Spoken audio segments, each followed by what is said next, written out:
national anthem.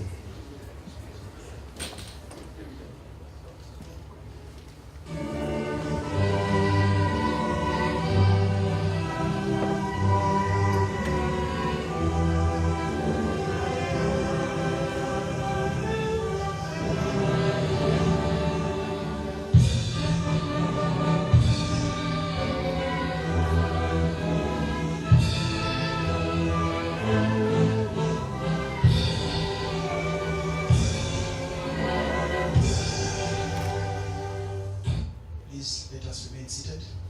At this juncture, may I request Governor Canon John Yuma to say a word of prayers. We can remain seated. We have assembled before you in this place. We respect your presence.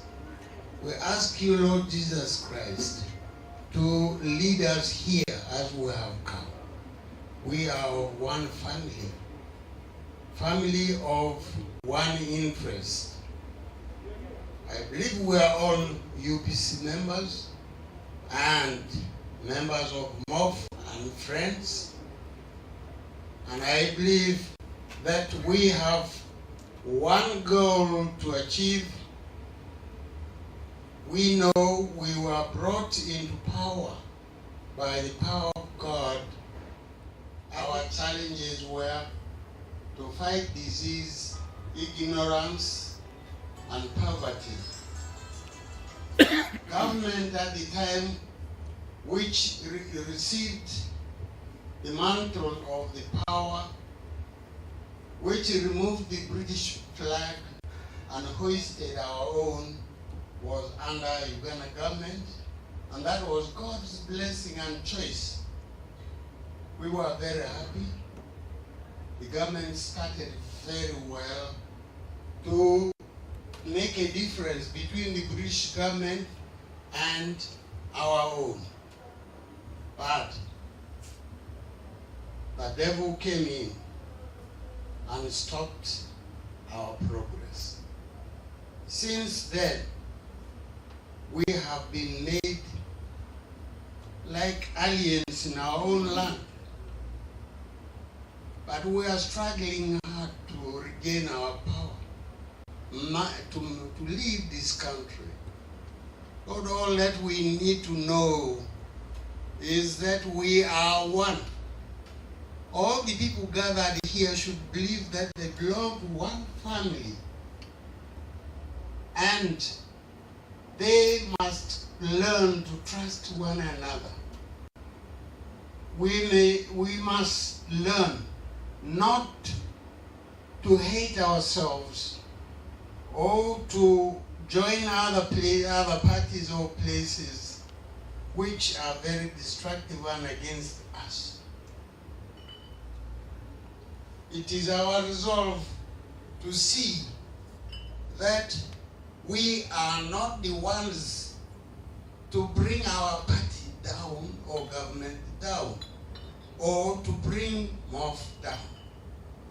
We must not allow to commit suicide to let us be downtrodden forever.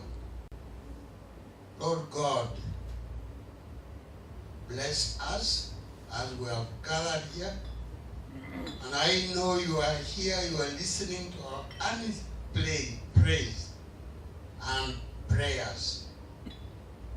Be with us as we have gathered, and until we end here, I know you will lead us.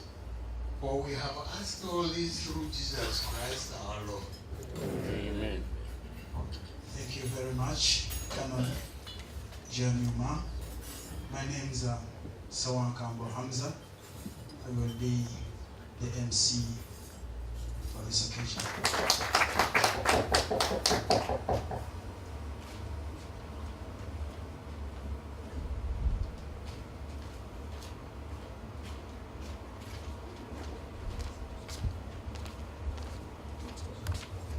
Thank you, MC.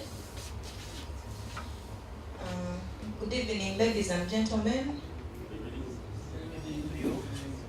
Yeah. I think we have a copy of my nice remarks. If we don't, we can just listen to what I'm going to extend to you. The chairman of the Board of Governors, Milton Obote Foundation, members of Board of Governors, members of Board of Trustees, Milton Obote Foundation members, and Milton Obote Foundation staff, and all invited guests in your respective capacities. I greet you all. Ladies and gentlemen, I'm extremely glad for the invitation Milton Obote Foundation extended to me to come and witness the launch of the Jiggers Control Project in Namaingo Town Council. First of all, I bring you warm greetings from Namaingo Town Council. It is a wonderful experience to be with you here tonight.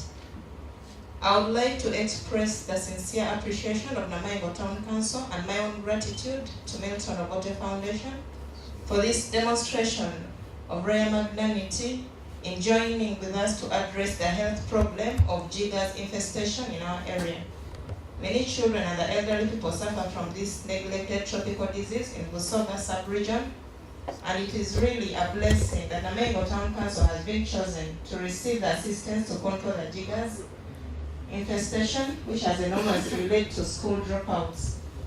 I also thank the Ministry of Health for the support shown towards the initiatives such as the one now offered by the Milton Obote Foundation. Namaingo Town Council was inaugurated a few years back, but it has made remarkable progress towards attaining the Vision 2040 Namaingo Town Council. Many challenges still remain in meeting other targets such as environmental sustainability, HIV/AIDS, and many others. But we are now emboldened by this gesture. We send out our cry to other potential strategic partners to come forward and also give us a helping hand. Once again, I thank Milton Obote Foundation for the support to Namaingo Town Council, for God and my country. A big round of applause from such remarkable remarks by the town clerk of Namaingo District Local Government. We can have a short music interlude. Where are the drinks?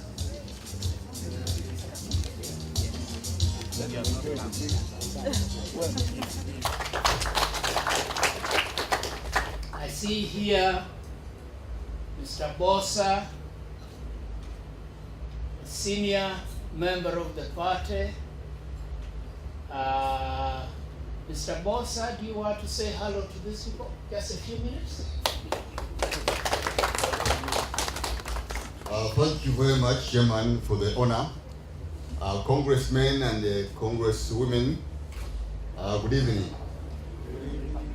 Our forefathers saw it wise to establish Milton Obote Foundation to carry out a number of functions. But one of them was to ensure that the party, Uganda People's Congress, would be independent of the coffers of the public so far as sustaining its activities was concerned. That is the far cry from what we see today, where some party and the government are completely intermingled so far as finances are concerned. So we owe a debt of gratitude to our forefathers who founded the Milton Obote Foundation. But along the way, we got into conflict. We came into a situation where UPC was suing Milton Obote Foundation. That was unhealthy. But somebody came up with a phrase to enable a court, an out-of-court settlement. And the phrase was, UPC and the Milton Obote Foundation enjoy a symbiotic relationship. That's a very high, that's very high language. That's very high biology. So one member of UPC from my language group some time ago came to me and said, Master, what does symbiotic relationship mean? I scratched my head because I really didn't know. But I said, symbiotic relationship is like conjoined twins, Siamese twins, those who are joined. In which case, if the twins are conjoined, they must cooperate and they must coordinate their movement. If the twins are in Kampala, one twin cannot say, I want to go to Jinja, while another one says, I want to go to Masaka. They must agree either to go to Masaka first or Jinja first, but they must be together.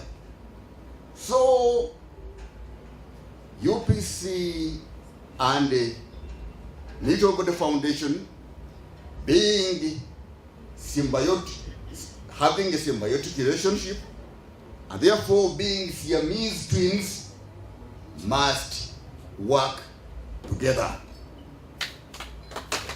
We have no choice. But we live in a time, this is the age of destruction. Destruction of public institutions, whether hospitals, the police, the civil service. This is the age of destruction. But we thought it would stop at public institutions. Unfortunately, we see it creeping even into private institutions. Milton Obote Foundation is a private institution.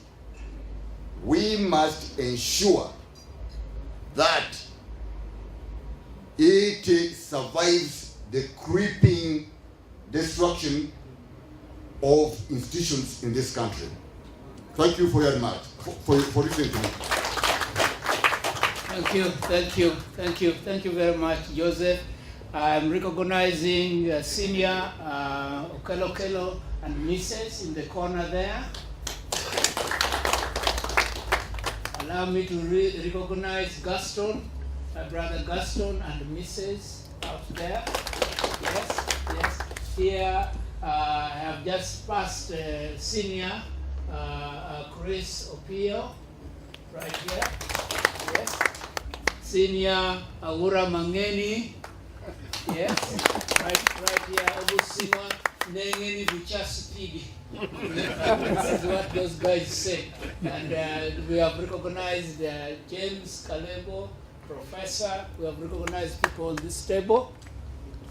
We have Senior here, Michael Apiliga, is our librarian, the Milton Obote Foundation.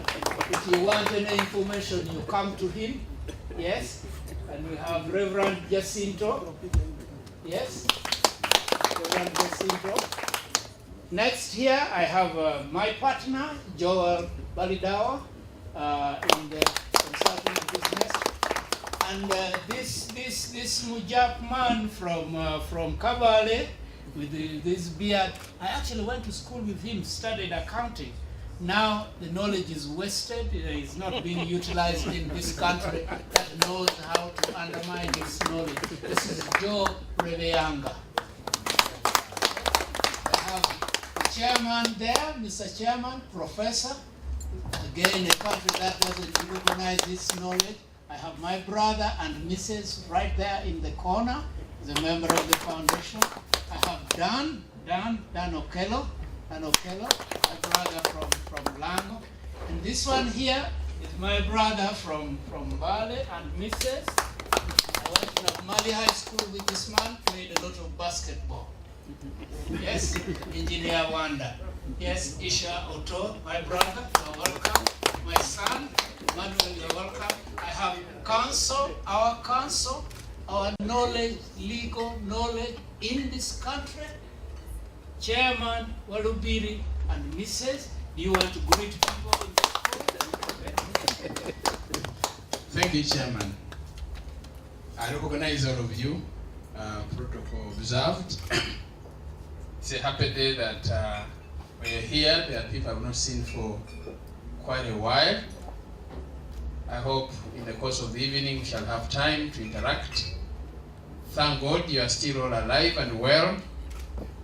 We shall always have problems and challenges, but surely we shall overcome them. Thank you very much. It is not that I have forgotten to recognize you.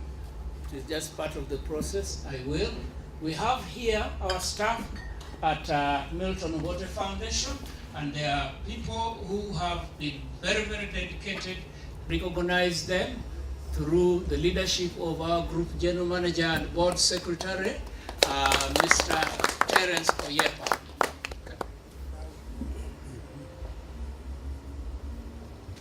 So, first of all, I really do welcome you.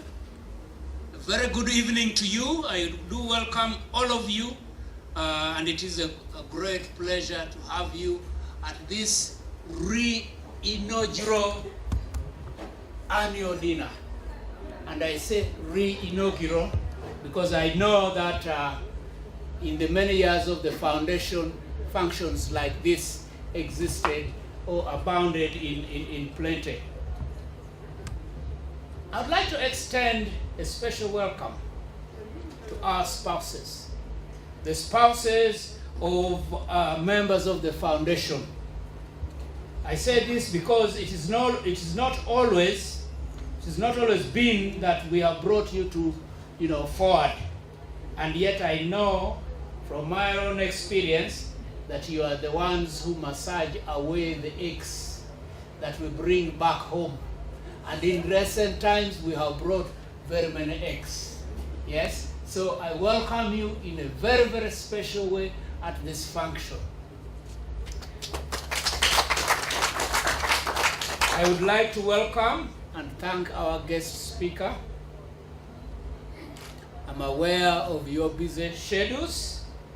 And do thank you profoundly for interrupting them and coming here to engage with us.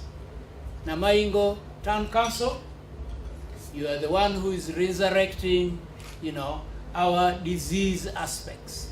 We see ourselves doing many more of these things, and we really thank you very much for traveling this distance to be here, to partner with us. While many people are awash with resources, people in Namaingo are wallowing in jiggers. In today's 21st century nation. So the foundation saw it fit to partner with Namaingo Town Council to work at eradicating jiggers from Namaingo. We thank you for partnering with us and for being foresighted enough.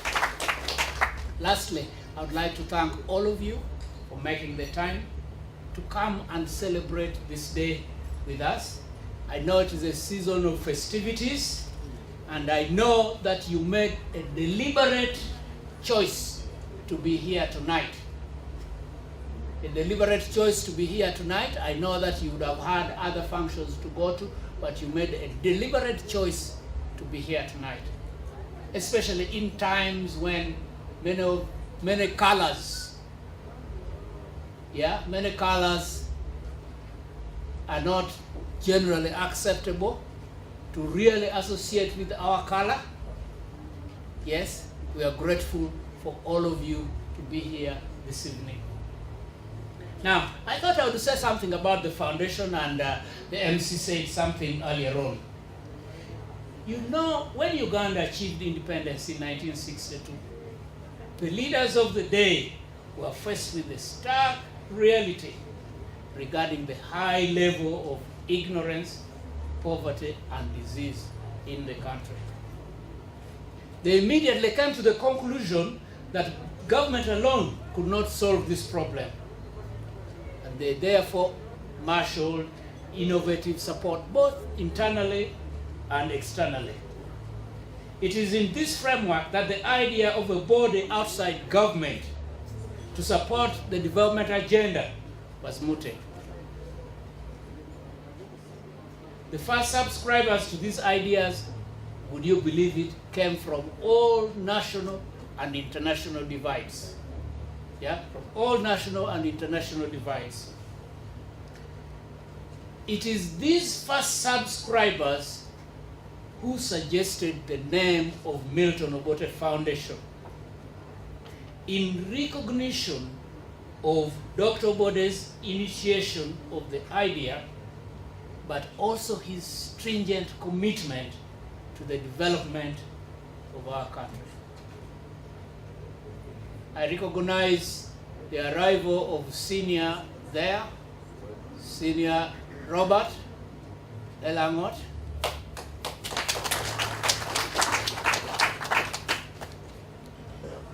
So, as the saying goes, the rest is history.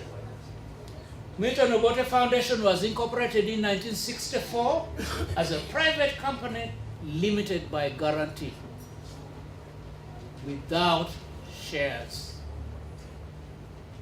with the principal objective to supplement national efforts to fight ignorance, poverty, and disease.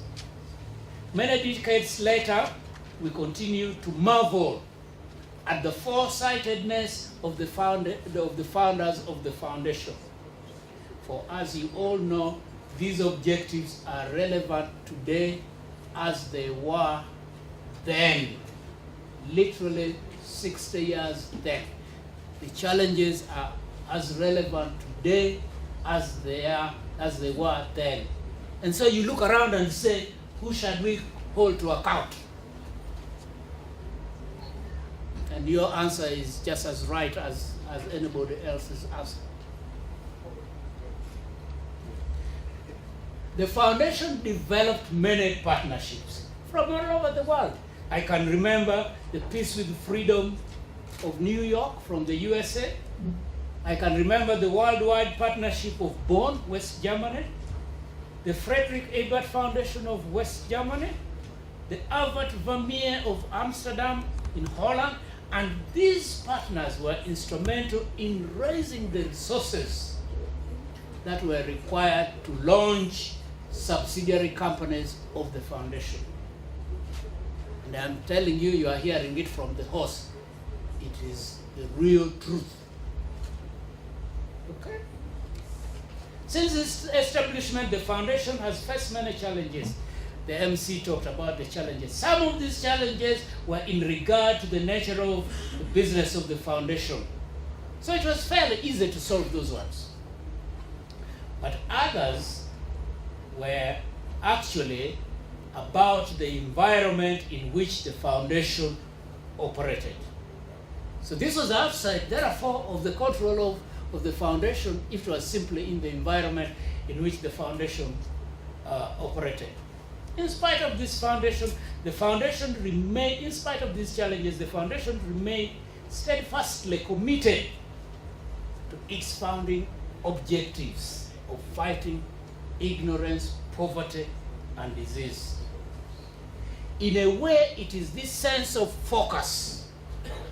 It is this sense of focus that has been and continues to be the significant contributor to the survival of the foundation. In coming years, I expect that we will see bolder footprints of the foundation in its strides to fulfill these objectives. With the foregoing, the board of directors therefore designed the concept of the annual dinner as a forum for members, friends and partners of the foundation to loosen up. So you loosen up, don't sit uptight, yeah? To loosen up and to relate and to enjoy one another's company, but especially to discuss important development issues that continue to challenge our nation. It is in this vein that our speaker tonight is expected to bring to our understanding development challenges that the 21st century Africa faces, and to juxtapose this to our national environment. We will also launch the partnership between the foundation and Namaingo.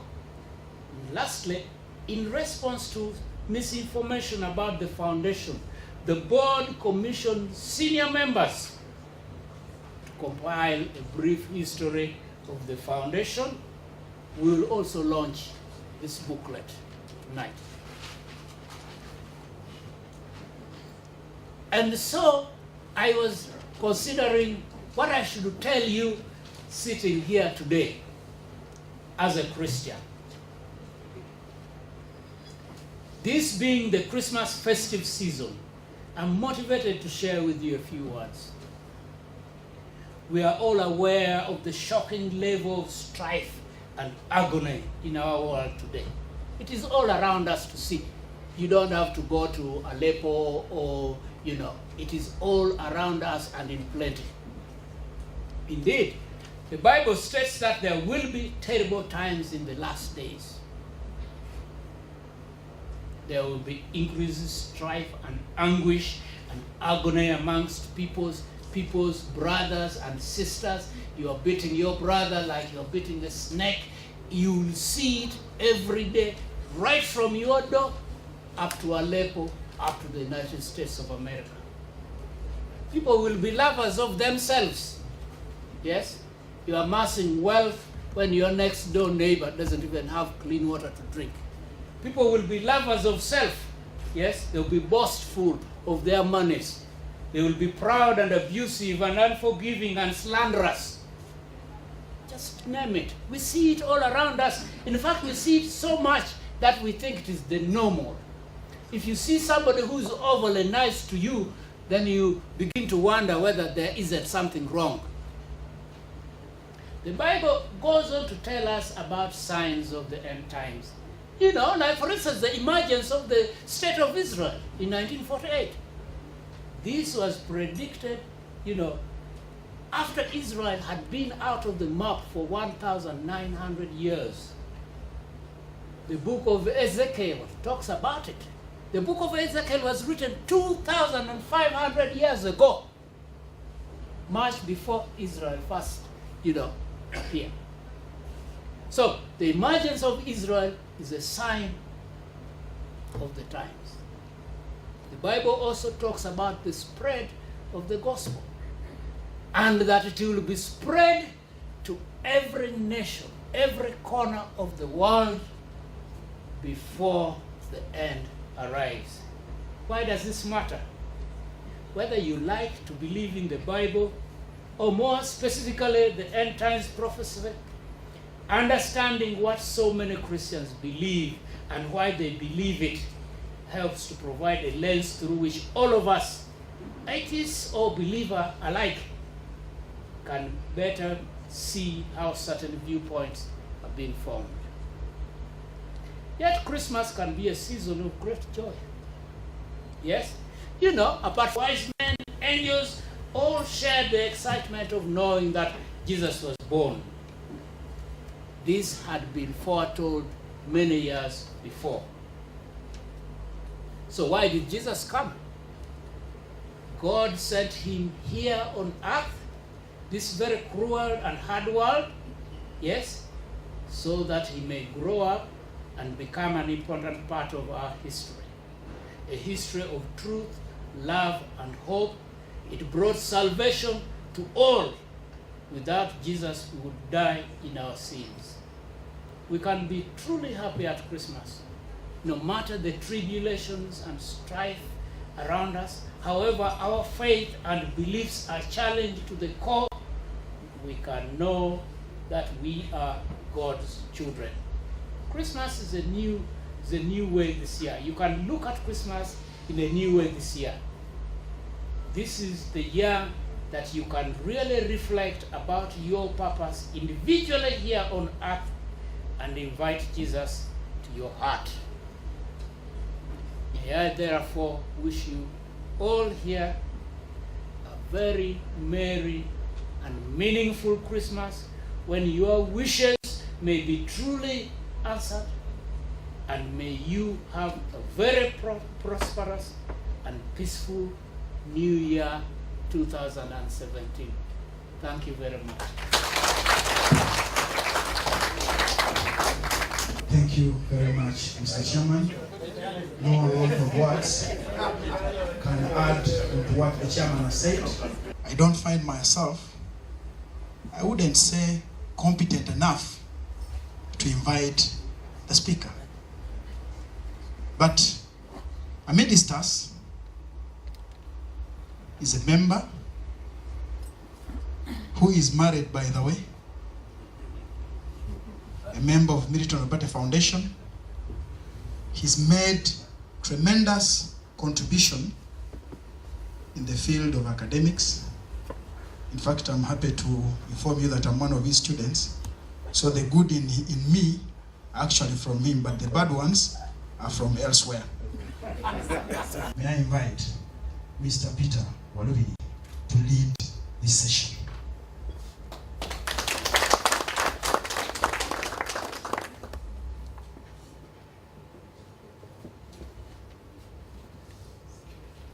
Mr. President, dear friends, all protocol observed. The chairman talked about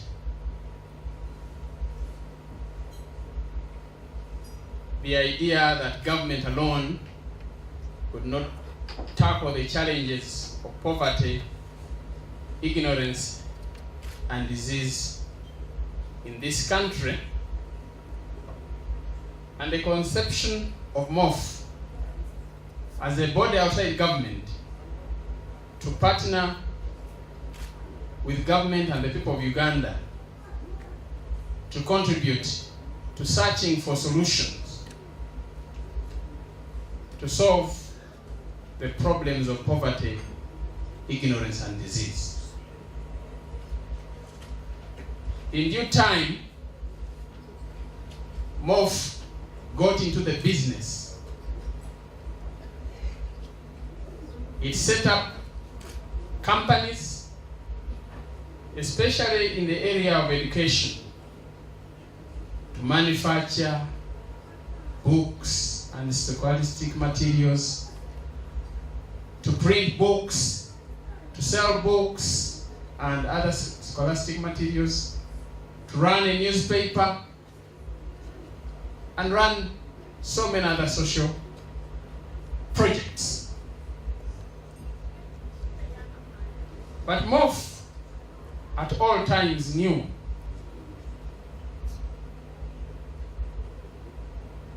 that sound business, sound economics is underwritten by sound and researched thinking.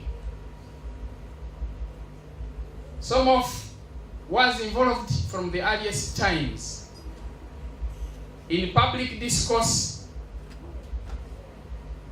on economic policy, on politics, on social policy. Mof would organize public lectures, public debates. Mof would publish proceedings of these highly intellectual discussions and debates to contribute to the growth of ideas, to the marketing of ideas, to influence policy, to influence decision making. Now that we are overcoming some of the administrative and other challenges that the foundation has faced, it is fitting that Mof goes back to the roots to become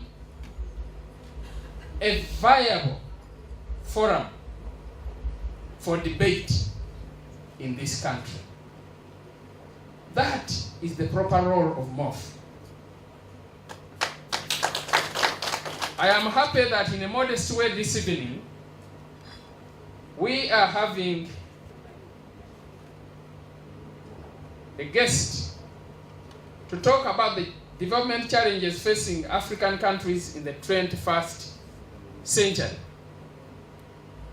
This is a tall order. I am sure that we shall not exhaust the debate today. But we've got a speaker who can make and throw the first stone. I believe that in due time, and perhaps at bigger forums, Mof will be able to interrogate this theme and related themes so that we contribute to setting an agenda for searching a solution to the social and economic challenges that face Africa and that face our country, Uganda. Join me, ladies and gentlemen, to welcome Mr. Ramadan Gobi, who is going to deliver our keynote address. Ramadan is not a novice in these kinds of debates. He is not an amateur. He read the Bachelor's of Arts at Makerere University before obtaining his Master's in Economic Policy and Planning at Makerere University. He then joined the Makerere Business School as a lecturer. He has published widely on economics, social issues, in journals, books. He's addressed gatherings, forums, such as this one, including security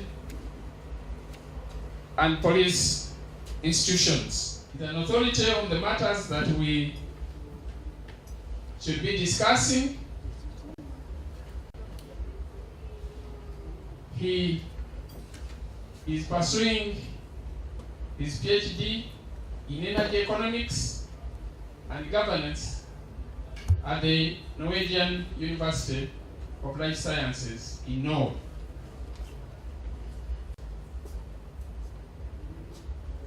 He writes a column regularly.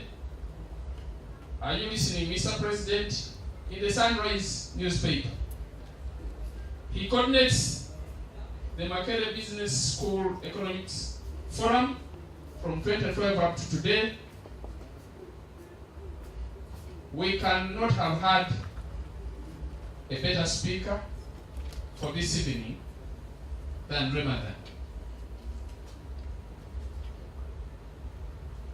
We shall not have too much time. We've allocated him a small space. After his keynote address, we shall have some interaction. And as I said, the debate beginning tonight should be extended beyond the confines of this hall.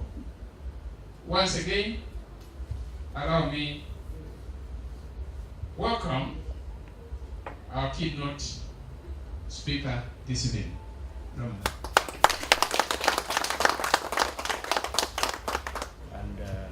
And the entire leadership,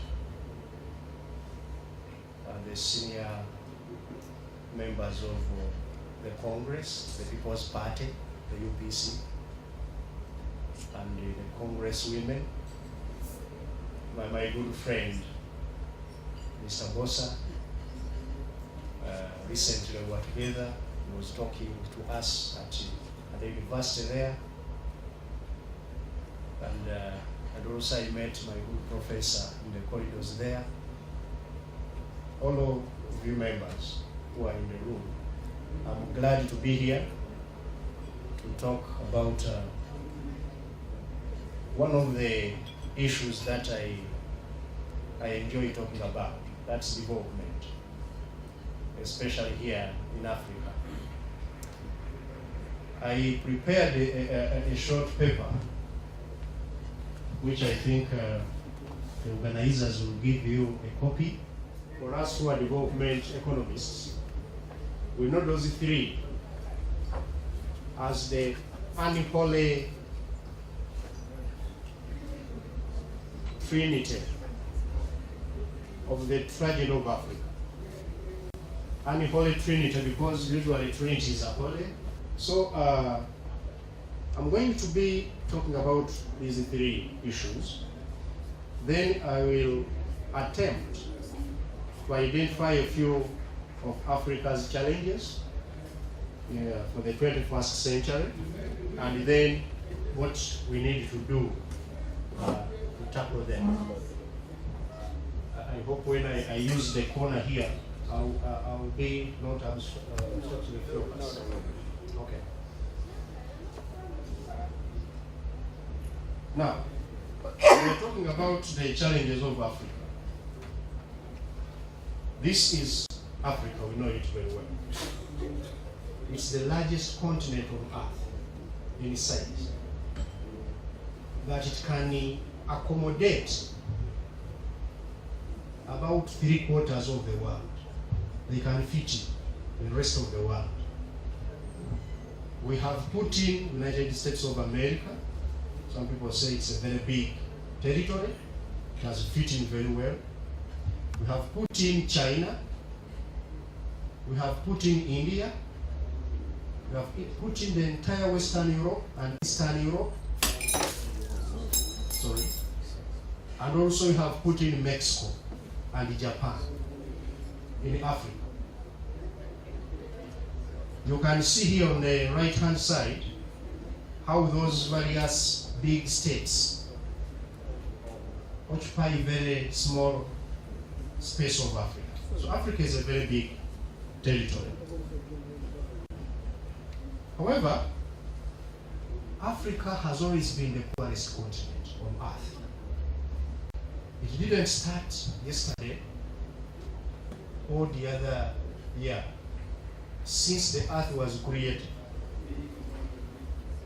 there is a good economic historian in the UK called Angus Madison. He has data. When we plot it, the green line, which is lying almost aspirated to zero, is Africa. And this is incomes. We are talking of per capita incomes which are adjusted to today's prices. Africa is the green, then the other countries you can see them. The red one is United States, followed by UK. Then you have that other green, which is Western Europe. Then you have the blue, and that is Japan and several others. They have been rising since the 18th century. But Africa has been stagnant, more or less. So the issues we're talking about today have not started yesterday. Africa has been the poorest continent since this earth was created. And these are the things we're talking about. I said I'm going to term them the unholy trinity of the Africa's tragedy. And I pay homage to Dr. Obote and his friends who really came up with this idea. That once you sort out these three animals, you have almost, as you do, appalling standard of living. This young boy is in the courtyard of their home in Kenya. This is Kibera in Kenya, just here, next door. And that younger man is one of the 31 million African children who are out of school right now, today. data from UNESCO indicates that Africa has half of the children who are out of school in the world. 31 million children out of the 60.7 million children who are out of school.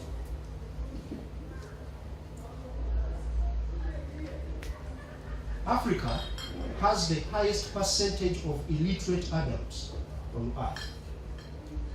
People who can't speak or write beyond their mother language.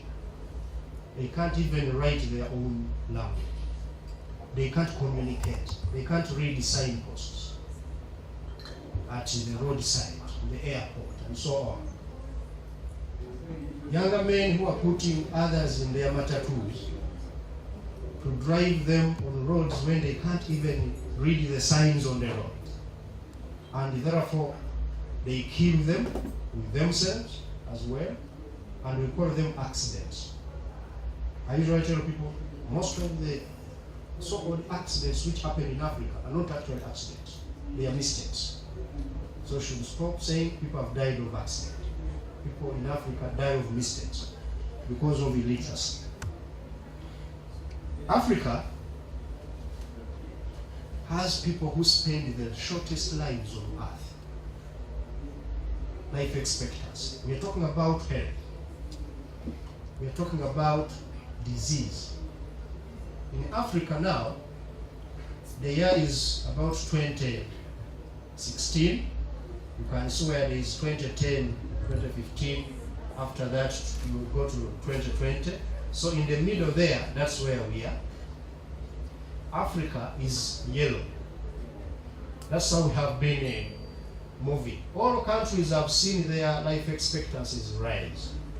All regions around the world, including Africa.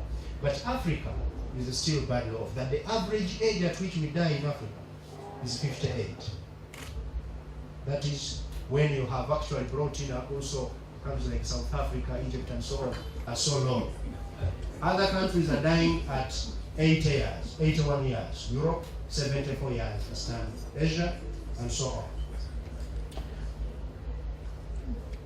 Africa also has children who are dying most.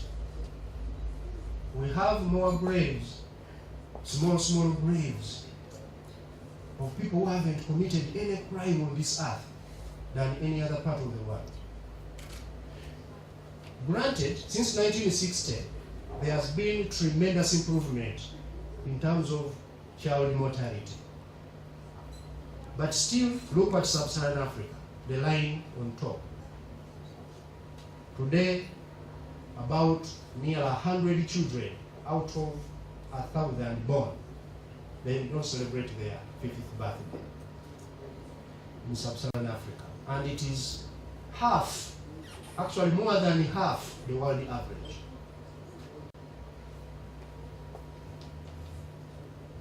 So when we talk of Africa's challenges in the 21st century, we come from that background. And I'll outline them very quickly because of time.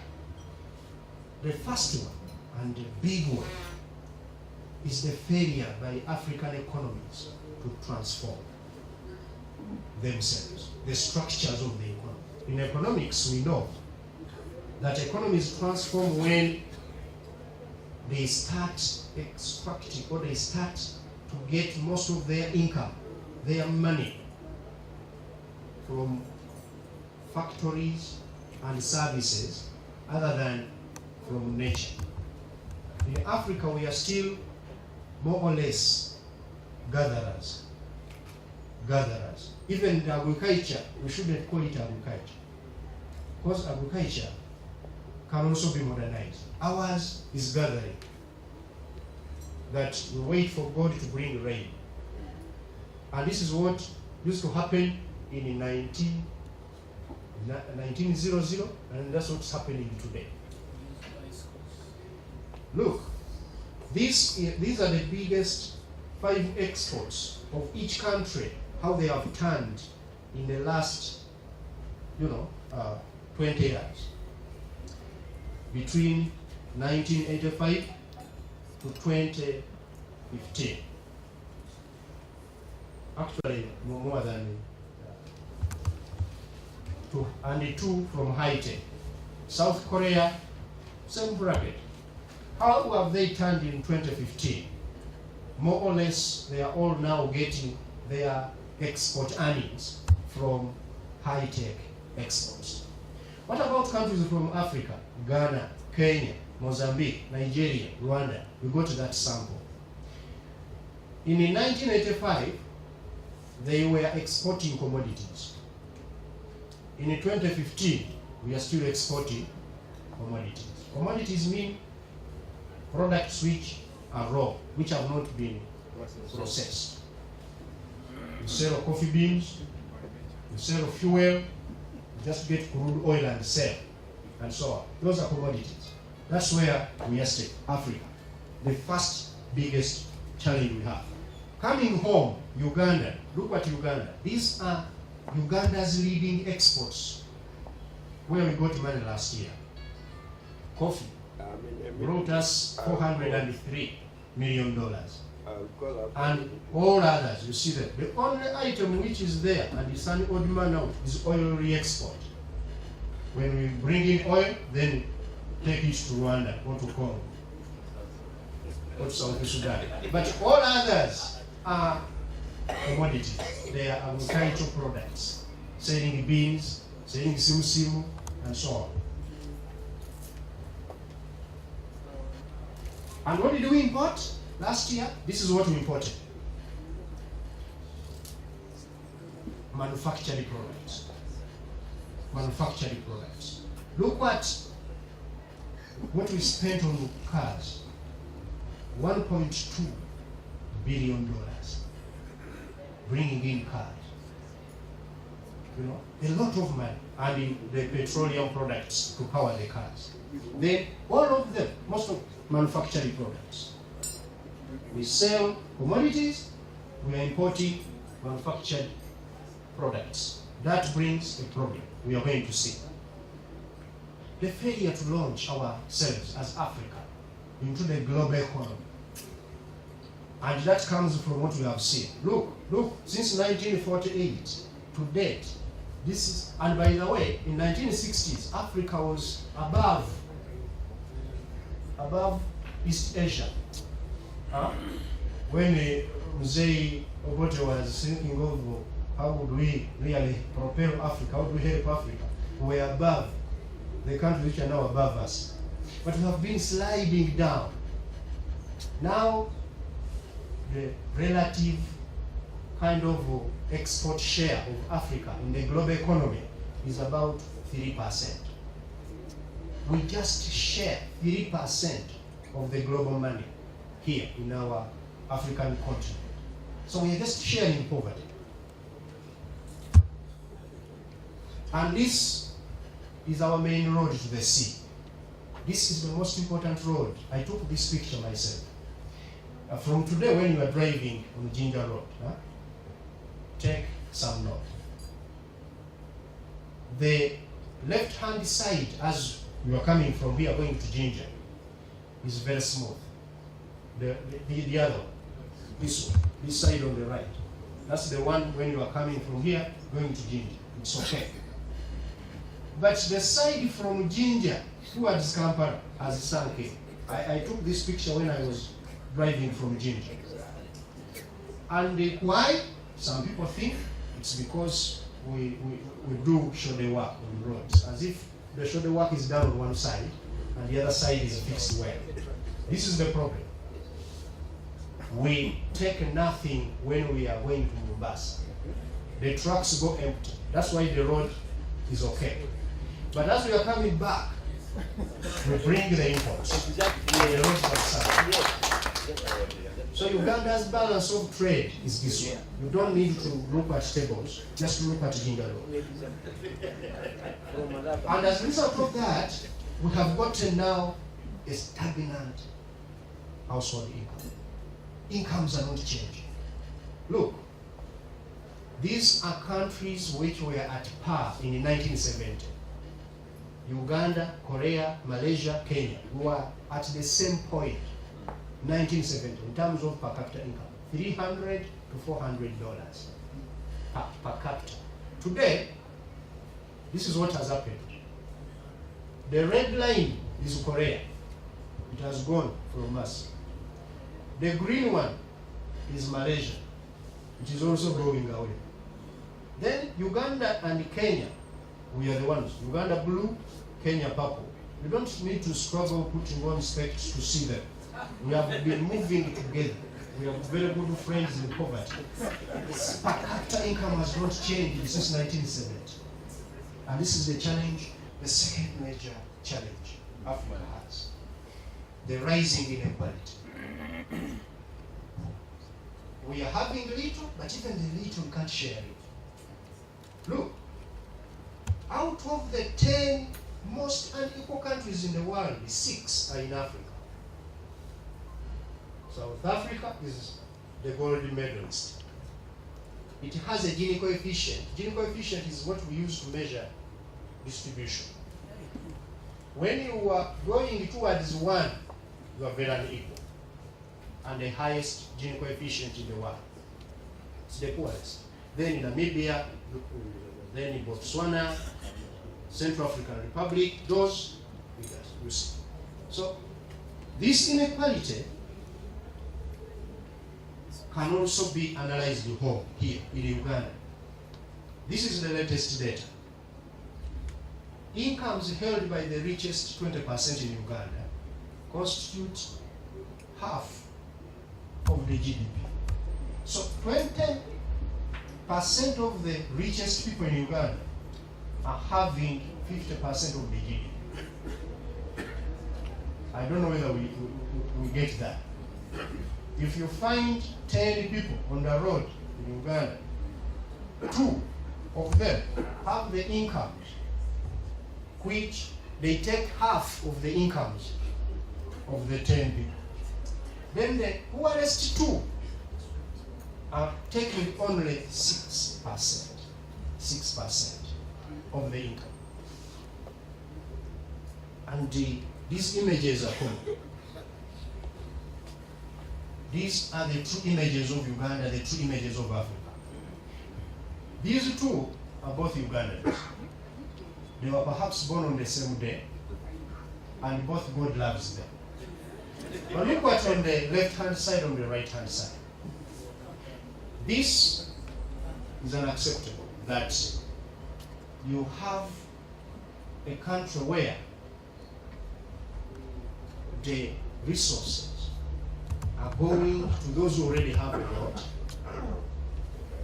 This house you see, and I think some of us will have some of these houses.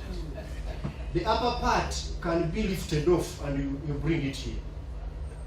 And we say bye-bye to poverty. Enough. Redistribution.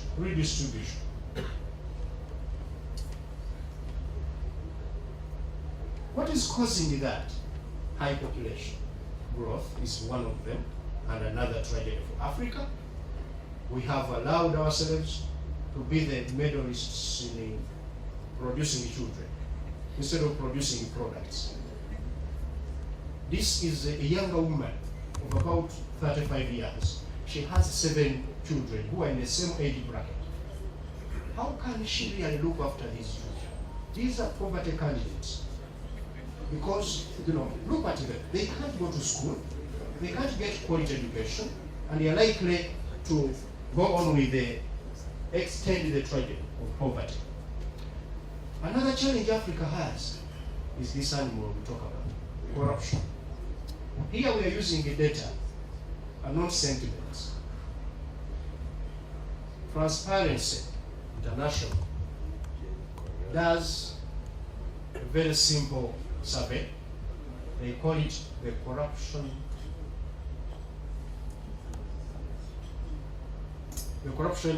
index. There is an index on corruption where they rank countries, and the more you go towards 0, the more corrupt you are. These are the chief corrupt countries in the world. Out of them, 6 are African countries. Where are we not there? Where are we? No, we are there. We are there. Uganda is number 17 in the world in corruption. That's why it didn't feature in this first 10, but it features in the first 20. We are number 17. And on this map, governance issues. We are talking about here democracy, issues to do with administration of public resources and so on. Uganda is in the darker color. And when you go down there, in the darker color, it reads not free. Not free. The free countries on this map are those in green. Those which are fairly free are in yellow, like our neighbors Kenya, Tanzania. But Uganda, Rwanda, Burundi, and a host of other countries in Africa, you see them on the African continent, they are not free. We are scoring so badly in terms of respect of human rights and so on. But before actually I go to this next one, on this one, there is a research I put for you in the paper. I said I prepared, which shows that democracy can't work in poverty. There is a man at the New York University who has specialized in doing research on democracy. He found recently, in a very, very robust data, that out of 137 countries he carried the research about, he realized that no country which is above $6,000 of per capita income has ever reversed from being democratic to authoritarian. But also he found that no country which is below $1,000 has managed to maintain democratic credentials, even if they try to pretend, beyond 12 years. And that countries between $1,000 and $2,000 can sustain democracy for only 27 years. And after that, you reverse to dictatorship. So, I know that, for example, Uganda at one time had been started some international community and everywhere. They had started to give us a lot of marks in terms of, we have improved the state, we have made institutions free and so on, politics we have opened up. Today, the scores are very bad, as you can see them on the map, which we saw. Why? Because the 12 years of pretense are over. Income is very, very critical. Come to climate change. When you come to climate change, Africa is in trouble. This area you see here, which goes like this, that's the area which is at the most risk from climate change. From drought to floods, to temperatures rising, to rainfall variability rising.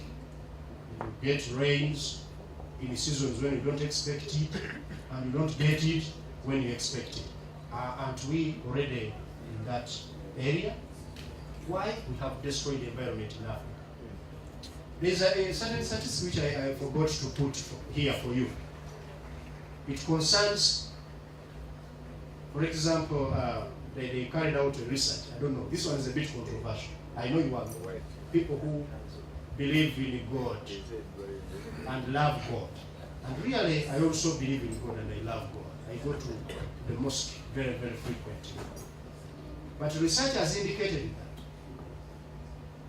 that countries where 80% and above of the population are too religious have also become poorer than those where it's 20% and below of people who go to church. Causality is not very well attended to, but somebody brought that very good study. And it reminded me of my country, Uganda, where I see so many people today cutting trees, cutting forests to build wooden churches to pray for rain. You have cut a forest, you have built a church, and you are asking God to bless you with rain. I think sometimes God doesn't work like that. This is Lake Chad.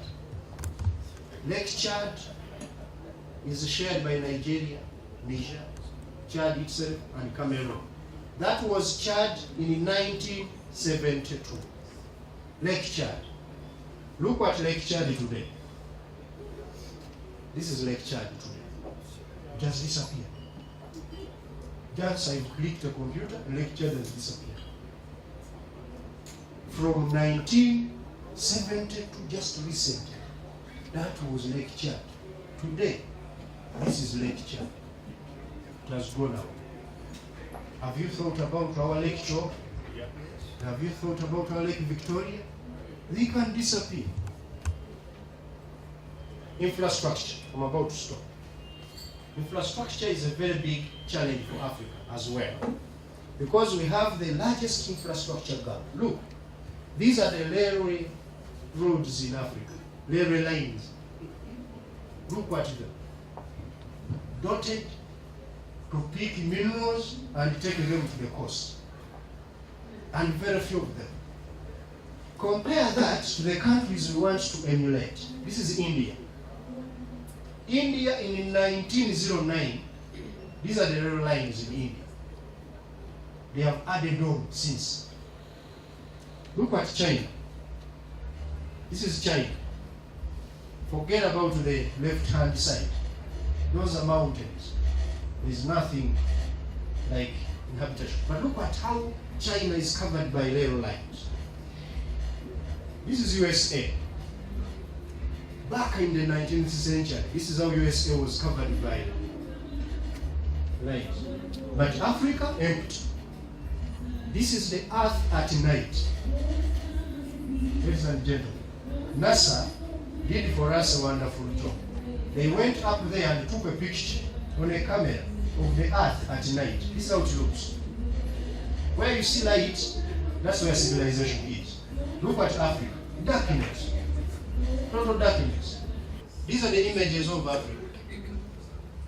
This is how our children are reading to become doctors. This is how our mothers are dying in the kitchens, trying to cook food. On firewood, blowing. I used to see my grandmother blowing in that fire. In the house, by the way. That smoke, lung cancer. In Africa, every woman is a smoker, naturally. Look at how our mothers are delivering babies.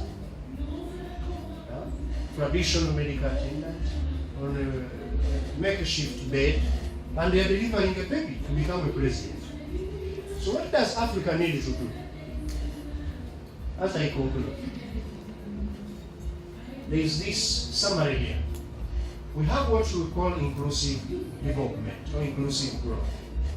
It all starts with this foundation down here. Governance and institutions. It's the foundation upon which things like social inclusion can happen, where we invest in education. You can't invest in education and get results when down the foundation is not there. Forget about it. You can't invest in health care and you have results when there is no foundation of governance and institutions. You can't invest in the other social services. You can't eliminate market rigidity. These challenges we have today in Africa, which leaders are talking about, let us create a market. Please open up the world market so that we can sell our products. Selling what? When there is no institutions to help people to produce. Like now Uganda signed several protocols. East African Community, COMESA, and so on. What do we have to sell them? Nothing. Uganda's revealed comparative advantage is in the vegetables. That's what we can compete in very favorably. So you can't have these markets when you haven't created an environment. And to conclude, whatever I've been talking about, there are some two gentlemen who really wrote another Bible after Jesus wrote the Bible we all know. There is this Bible which you should read. Why nation is failed? Please, ladies and gentlemen, make sure you don't die before reading this book, because it might be having some questions and answers where you are going. It's summarizing what Africa's problem is and how we can solve it.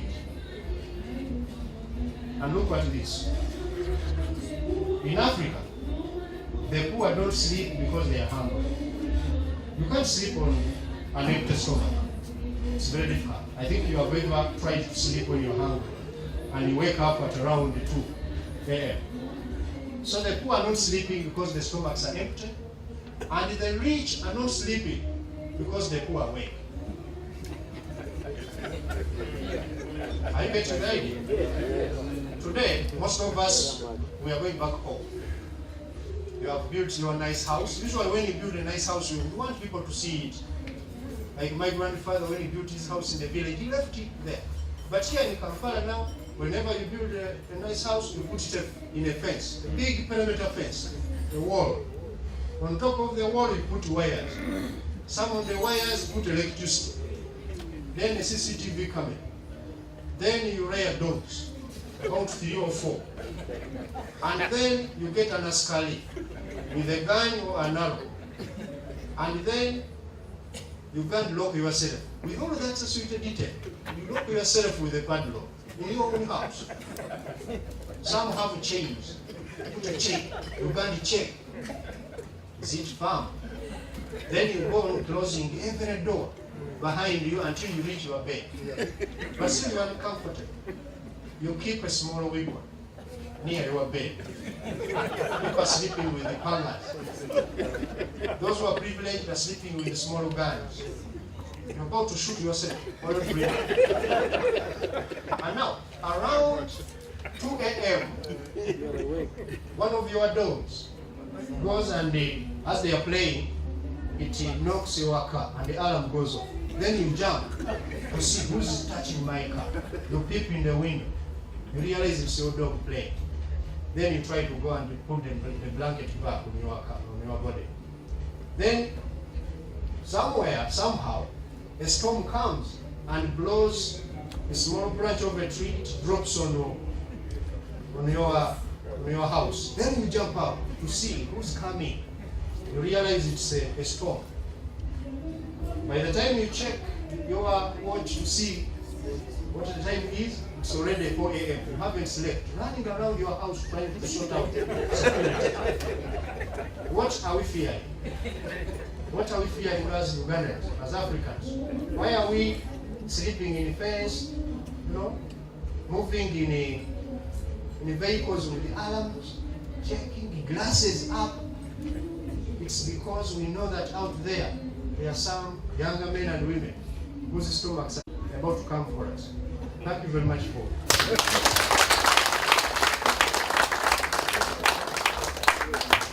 Ladies and gentlemen, you can agree with me that Mr. Gobi has not short-charged us. I will give him a round of applause. You can now understand we were supposed to have a discussant of this paper, but God works in mysterious ways. Given the time that we have, I don't think that the discussant would have given this subject good treatment. Because dinner is ready, we shall allow 5 comments on this discussion. Like I said, this was to stimulate debate. You've heard, and I don't have to repeat, that Africa has been the poorest from creation. I don't know where this ties in with the earliest civilizations reported in Africa, in places like Egypt. I went and saw the pyramids. if that is how Africa was backward in civilization and had those pyramids built, I think before Christ, then I would have loved to go back to the days before Christ. Yes. If at some point we shared the same per capita GDP with the Asian tigers, Singapore, Malaysia, Korea, what then befell us that our friends skyrocketed as we slid back to jiggers? Jiggers, for heaven's sake, had been eradicated in this country in my own lifetime. They have come back in my own lifetime. Can I have your comments? That there are two possibilities approach, two ways of approaching any subject philosophically. There are those approaches which are determinist, and those approaches which are possibilist.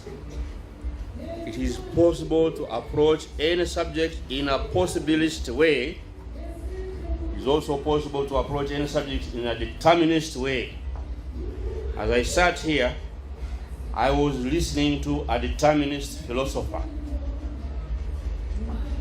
This determinist philosopher has proved that there is no hope for Africa. There is no hope. This is how you have been going. This is how you are created. This is how you began.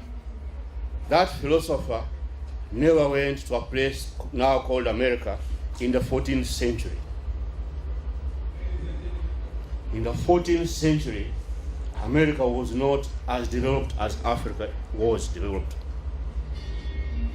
So for me to hear today that Africa has always been like that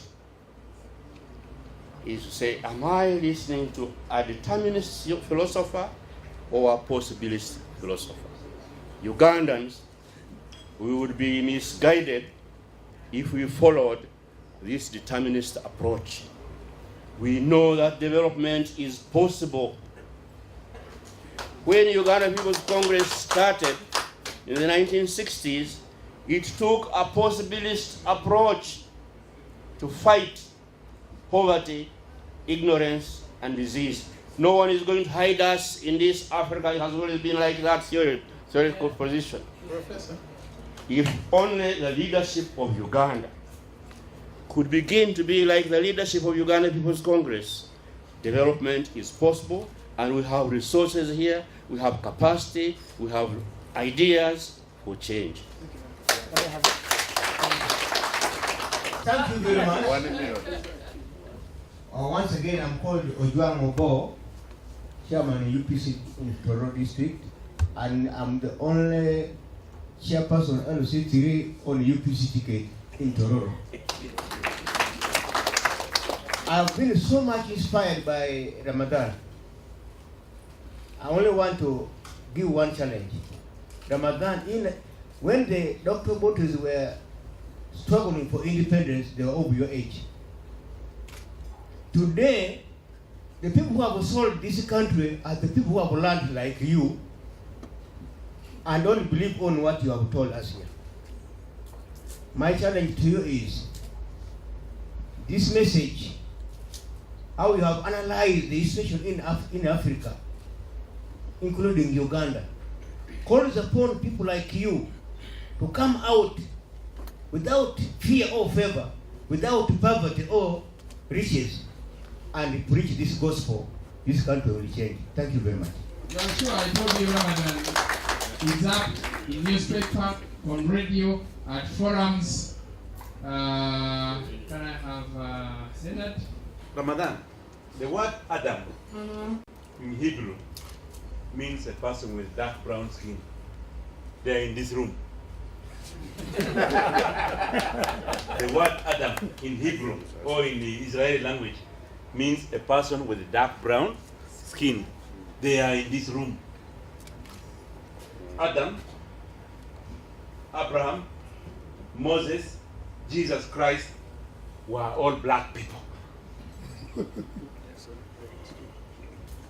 The Egypt, those things were built by black people. I ran a training program at the Wood Institute called The Making of Uganda. In that training program, we get young people in this country to know that we can do things differently and make it. Yes. And I draw that from my history in the Uganda People's Congress. Yes. Those young people we have trained, I have visited them. Many of them are now employing 3 to 6 staff members in their small businesses around the country. Some of them contested local government elections, some of them even contested parliamentary elections. They didn't have money in their pockets. But they worked, many of them are in local councils now. Many of them are independent. Will those little entrepreneurs transform Uganda, transform Africa? The great thing is, let me finalize. Ramadan makes that point in his paper. The great that thing they cannot. The great thing is, if young people can start thinking like that to make some little money, what is missing is the governance question. And that is what the Congress must think about very seriously. Thank the you, governance Leonard. question of this Thank country. you, Leonard. Governance. Professor? Thank you, Mr. Chairman or moderator. I want people to think about that one. Actually, I would have wanted what is on the screen. I would have wanted people to raise their hands who are feigned sleep because of one thing or another. Amongst us, who's feigned sleep because he's poor? Who's feigned sleep because he's rich? How would we sort that problem out? That's why I salute the program of the partnership between Namayengo and Mof. We did help as Mof somewhere in Gulu, and the people we helped have moved on and they are very grateful. I hope the Namayengo group will also move on, and then we can, after that, starting the move, we can move to some other place, and we do what MOF was designed for. Thank you. I'll close this debate, but can Ramadan have 1 minute of response? That graph shows that actually Africa was at par with everybody else. Every other continent, every other country in the world was poor before the 16th century. Around 17th century, things started to happen a bit, but still countries were struggling. It is the Industrial Revolution which brought that divergence between countries, that those which took up industrialization developed, those of us who stayed in our traditional way of doing things, gathering, we are still gathering. So it's not about determinism or what, but that was intended to enlist our kind of critical thinking on the way we want to approach things. And finally, usually people want to get the face value solutions. There is this thing I call the entrepreneurship trap in Africa. When leaders failed to do what they are supposed to do, to guide the economies so that they can be able to develop and create jobs, they went and started calling upon younger people, all of them, to become entrepreneurs. But let me tell you one thing. Research is very clear. In 100 people who are born in a day, only 4 are successful entrepreneurs. The 96 are workers. Countries are built and developed by factory workers, but not entrepreneurs. Entrepreneurs are not, chosen and you say you go and become an entrepreneur. Entrepreneurs are born. They see the opportunity and grasp it. Now we have leadership which has failed to harness the environment such that younger people can have jobs and be able to now develop themselves into entrepreneurs. And now from school they are telling you, go and start a job. From where?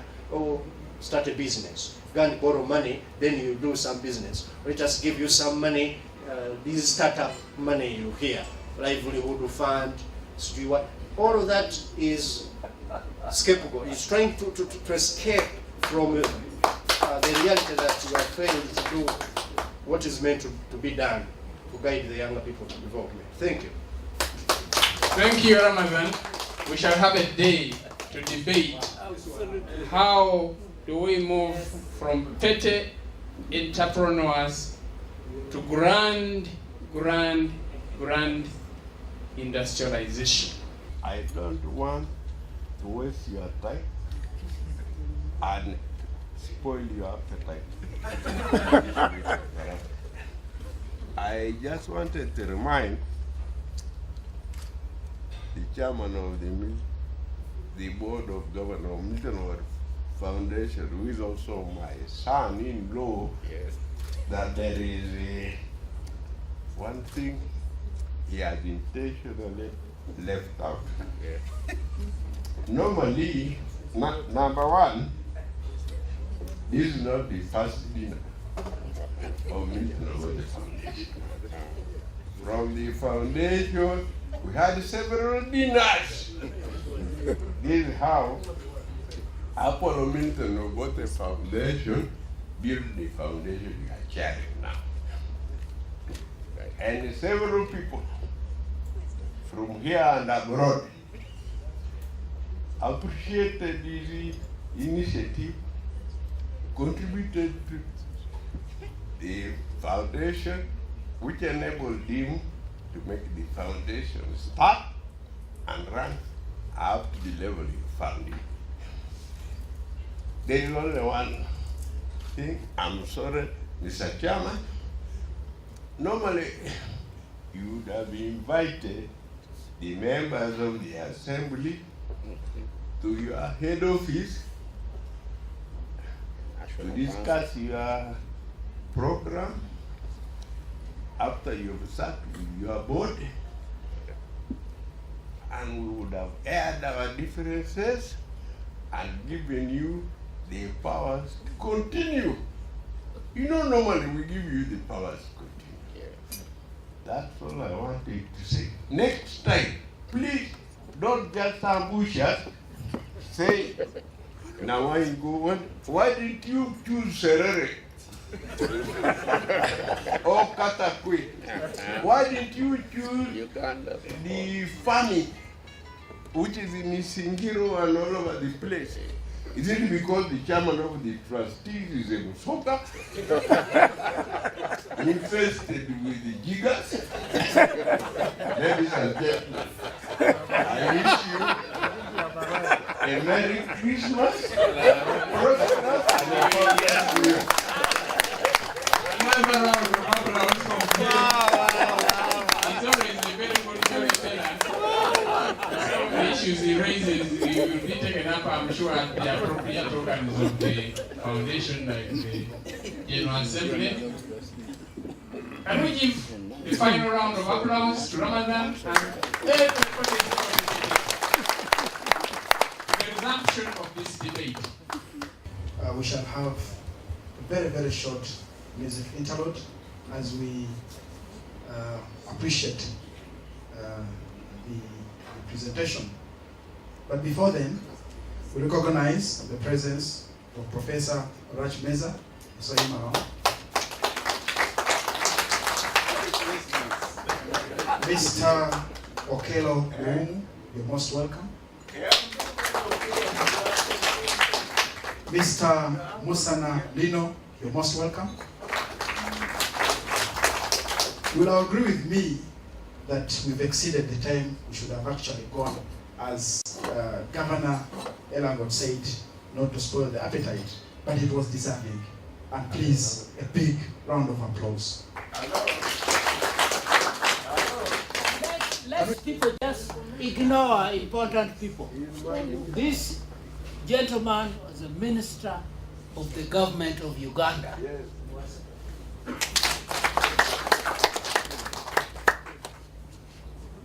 Trustees, you're here.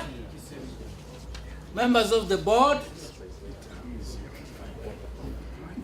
tonight I am delighted to present two significant outputs of the foundation. A booklet, which is a brief history of the Milton Obote Foundation. It outlines in an easy language, easy for every Ugandan to understand, the origin, objectives, and experiences of the foundation.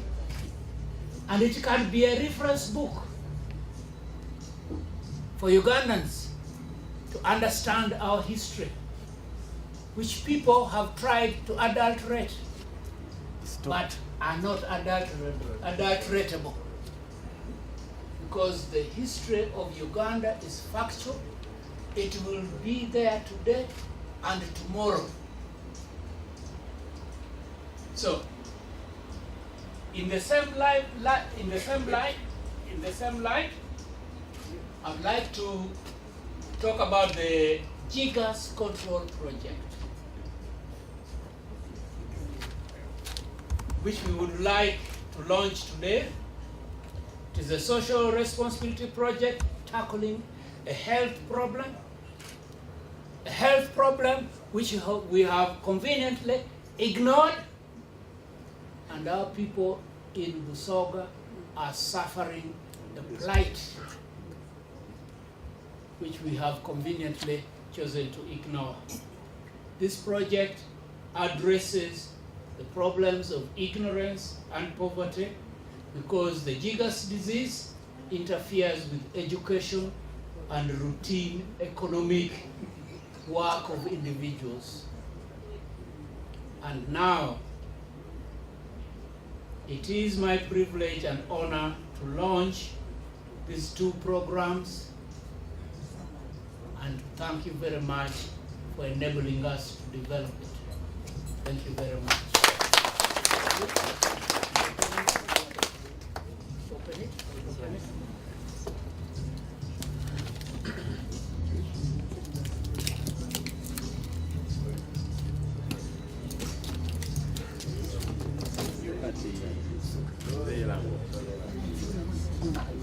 Raise it up so people can see.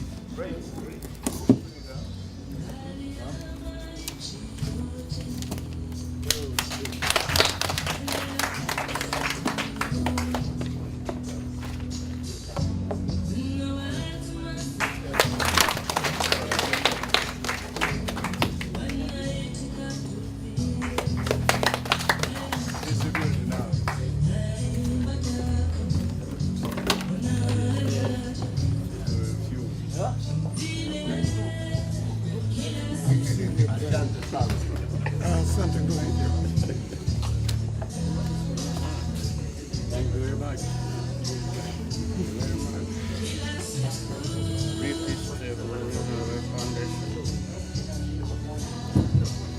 May I request the town clerk of Namaingo to join us here?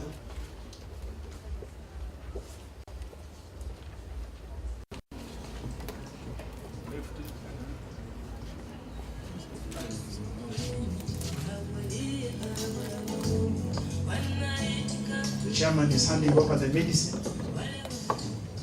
As you know, the Jigas is a simple problem if we are dedicated to resolving it. It is really around cleanliness. It is around understanding how this needs to be dealt with. And the foundation, together with Namayingo, will apply little medicine, but importantly, a knowledge dissemination on how to manage the Jigas problem. I therefore launched this program, and I know we will do well in it. Thank you very much, and good luck. Thank you, everyone. Thank you, Mr. Chairman. Thank you all for coming to join us. I'd like to thank the media for finding time to stay with us until now. Thank you for coming. And without wasting time,